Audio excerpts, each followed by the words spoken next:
Assalamualaikum warahmatullahi wabarakatuh.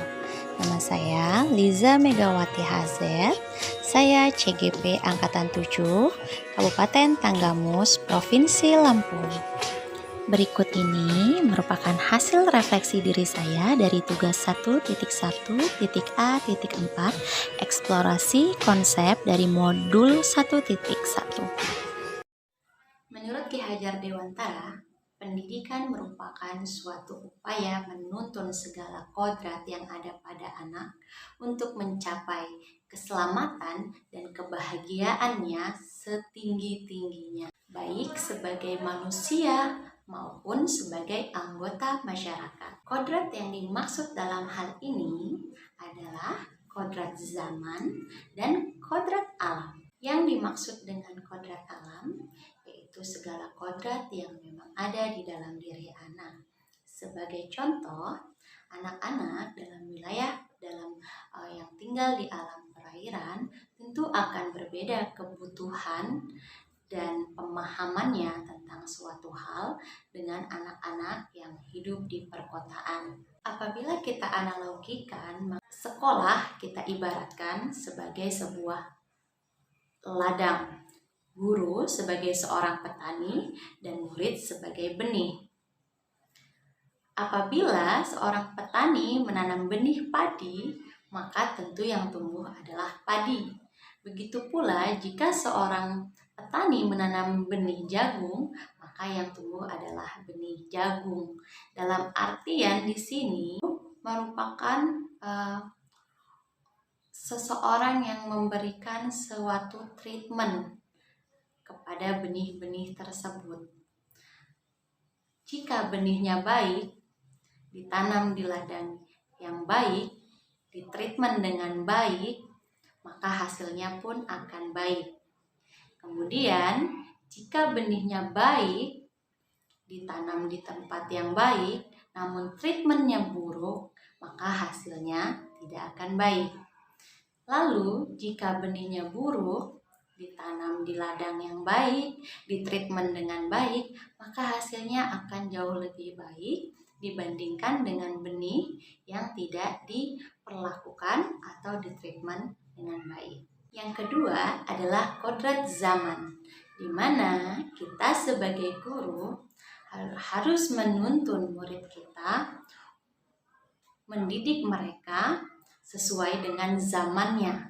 Untuk saat ini kita sedang berada di revolusi industri 4.0. Bagaimana kita menuntun murid kita untuk mencapai di revolusi 4.0, di mana segala hal berkaitan dengan digital.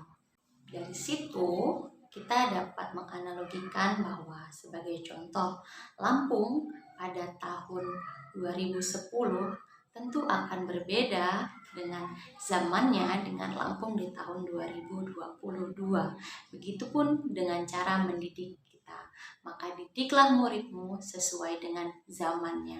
Ki Hajar Dewantara juga menjelaskan tentang prinsip perubahan, yaitu perubahan itu bersifat kontinuitas, yaitu perubahan itu berkelanjutan, namun tetap memegang esensi kebudayaan.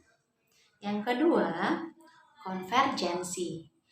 Itu perubahan itu bersifat memanusiakan. Artinya, dalam melakukan perubahan ini, kita harus memanusiakan murid kita. Kita harus menuntun murid kita juga untuk dapat memanusiakan orang lain, menghargai orang lain, di mana kemerdekaan mereka itu sangat mempengaruhi kemerdekaan orang lain. Yang ketiga adalah konsentris, yaitu dalam perubahan juga kita harus menghargai perbedaan. Yang perlu diingat adalah pendidikan itu bukan usaha untuk menyamakan, tapi pendidikan itu adalah suatu cara untuk menuntun, di mana perbedaan itu sendiri menjadi kekuatan di dalamnya. Kemudian dalam proses pendidikan itu apa yang berubah? Ya, yang berubah adalah budi pekerti, di mana budi itu terdiri dari 3 hal, yaitu cipta, rasa, dan karsa.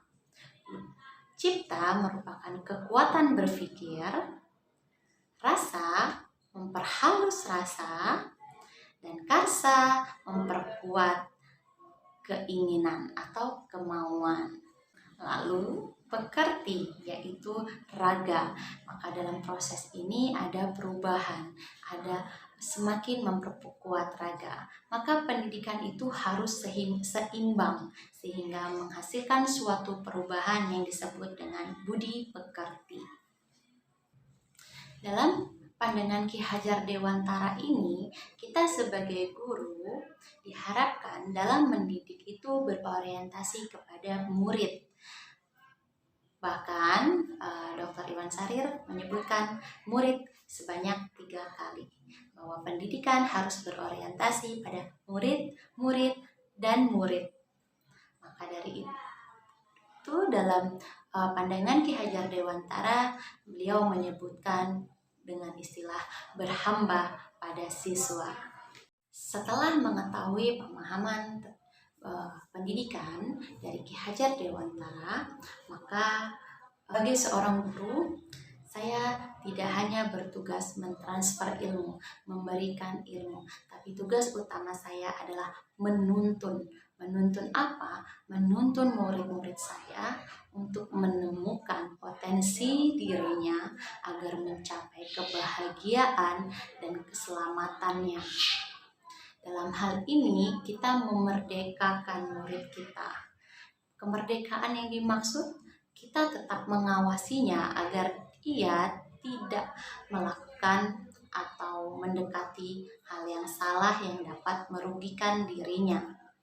Kita menuntun mereka untuk menemukan potensi, mengeksplor dirinya, dan mengupgrade dirinya sehingga mereka dapat menemukan, mengenali dirinya sendiri. Kemudian, saya sebagai guru pun tidak boleh egois, mendidik dengan tujuan menyamakan, karena setiap anak itu berbeda-beda.